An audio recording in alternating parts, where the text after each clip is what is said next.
Assalamualaikum warahmatullahi wabarakatuh. Bismillahirrahmanirrahim. Alhamdulillahirabbil alamin.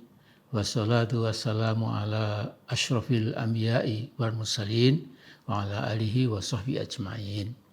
Saudaraku sebangsa dan setanah air, tidak berlebihan bila saya katakan setelah 10 tahun Jokowi membawa Indonesia ke kehancuran demokrasi, proses pemiskinan rakyat dan peniadaan prinsip-prinsip moral atau etika dalam berbangsa, bermasyarakat dan bernegara, maka harapan sebagian besar anak bangsa ini ditumpahkan pada Presiden Prabowo Subianto.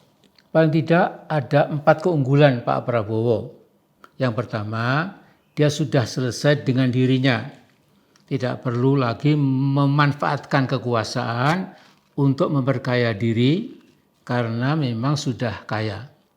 Kedua, ilmu pengetahuan yang perlu dimiliki sebagai pemimpin puncak bangsa Indonesia kiranya lebih dari sekedar memadai. Dan yang ketiga, patriotisme yang dimiliki Presiden Prabowo tak perlu diragukan. Komitmennya untuk bekerja keras dan berjuang untuk bangsanya, bukan untuk bangsa lain. Bersifat kategoris alias mutlak 100%. Nah, sesuai dengan 8 wajib TNI, Presiden Prabowo pasti akan membela rakyat Indonesia. Dari 8 wajib TNI itu, yang 5 poin menyangkut bela rakyat. Poin pertama, bersikap ramah tamah terhadap rakyat. Poin kedua, bersikap sopan santun terhadap rakyat. Poin keenam, tidak sekali-kali merugikan rakyat. Poin ketujuh, tidak sekali-kali menyakiti hati rakyat. Dan poin kedelapan, menjadi contoh dan mempelopori usaha-usaha untuk mengatasi kesulitan rakyat sekelilingnya. Terus tugas pokok Presiden Prabowo adalah membela rakyat, bukan yang lain. Tidak mungkin membela sahabat ataupun kerabat. Di titik ini saya ingin menyampaikan Pak Prabowo tidak membela kerabat. Jadi sudah on the right track. Tetapi dia sedikit silap, maaf ya. Karena nampak membela sahabat, sekalipun sahabatnya itu justru menambah beban politik dan beban moral Pak Prabowo.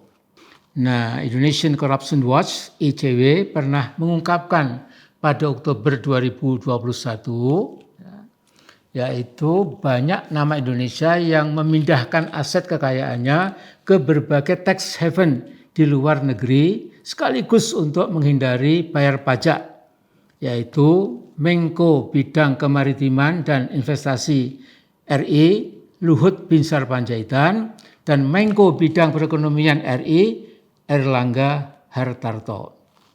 Kedua nama itu disebut dalam Panama Papers dan Pandora Papers, hasil kajian otoritatif dari International Consortium of Investigative Journalists, disingkat ICIJ, yang terdiri dari 600 jurnalis dari 117 negara yang berupa 2,9 terabytes of data. Tempo satu-satunya media Indonesia yang tergabung dalam konsorsium di atas. Nah, Tempo pernah mencoba wawancarai kedua tokoh di atas itu ya, tapi dijawab enteng, tidak ada lagi, tidak tahu. Perusahaan Cangang itu udahlah nggak usah dipedulikan, salah-salah Anda bisa kena penalti dan lain-lain. Ya. Nah, isu sepenting itu Pak Jokowi dulu tidak peduli sama sekali. Ya. Berbeda dengan negara seperti Pakistan dan Islandia, ya, atau Islandia. Ya. Jadi Perdana Menteri Pakistan Nawaz Sharif dicopot dari Perdana Menteri karena ketahuan menyimpan kekayaan di tax haven di luar negeri. Sedangkan di Islandia, Perdana Menteri Sigmund David Gunnlaugsson langsung mengundurkan diri karena malu ketahuan menyimpan kekayaan di salah satu tax havens, kemungkinan di British Spratly Islands. Nah, Menko Luhut dan Menko Erlangga kini diberi jabatan penting dalam kabinet Prabowo. Dari sekian banyak menteri, ada sejumlah nama yang diduga keras terlibat korupsi besar di zaman Jokowi. Tapi mereka sedemikian jauh aman-aman saja.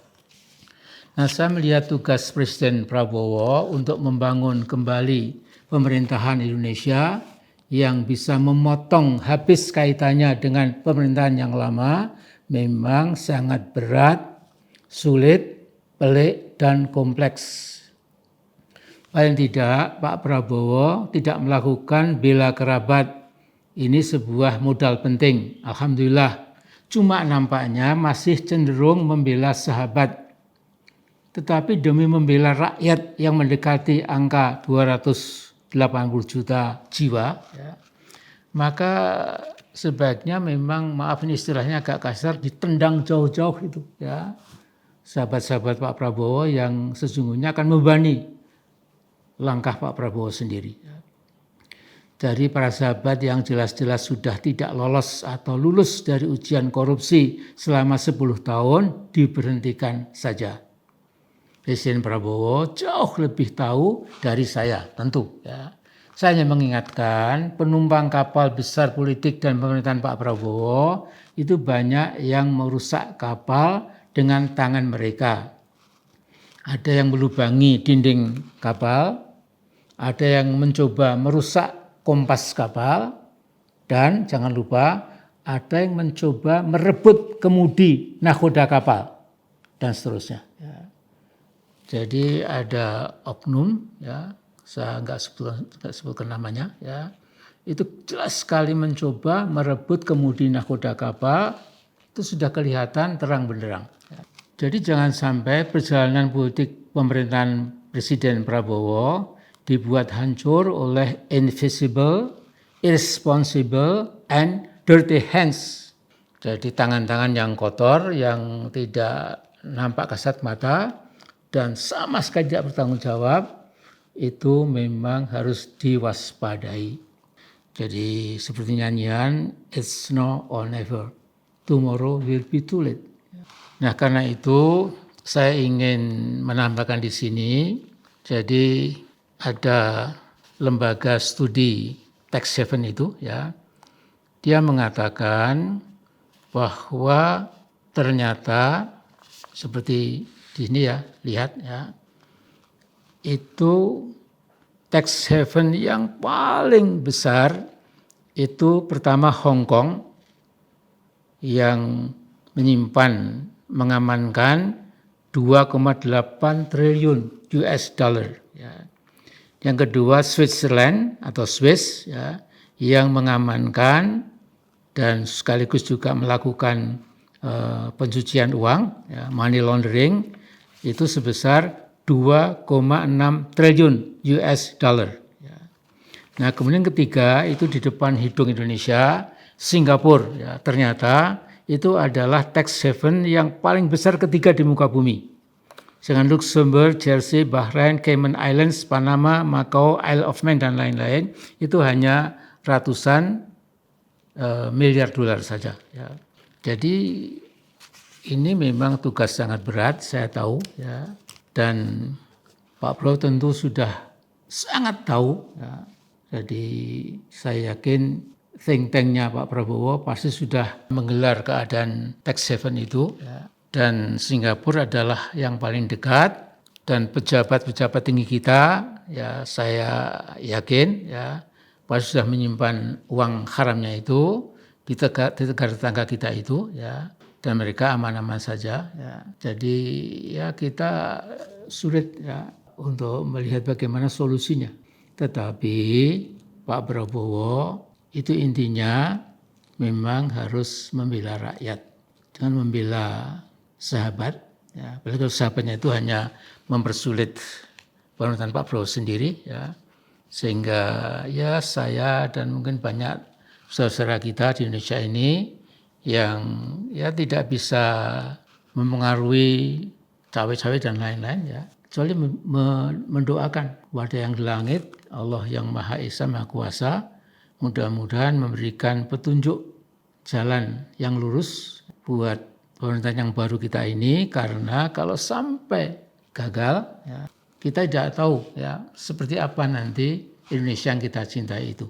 Jadi doa saya hanyalah Allahumma hdina siratal mustaqim siratal ladzina an'amta 'alaihim ghairil maghdubi 'alaihim waladdallin. Amin.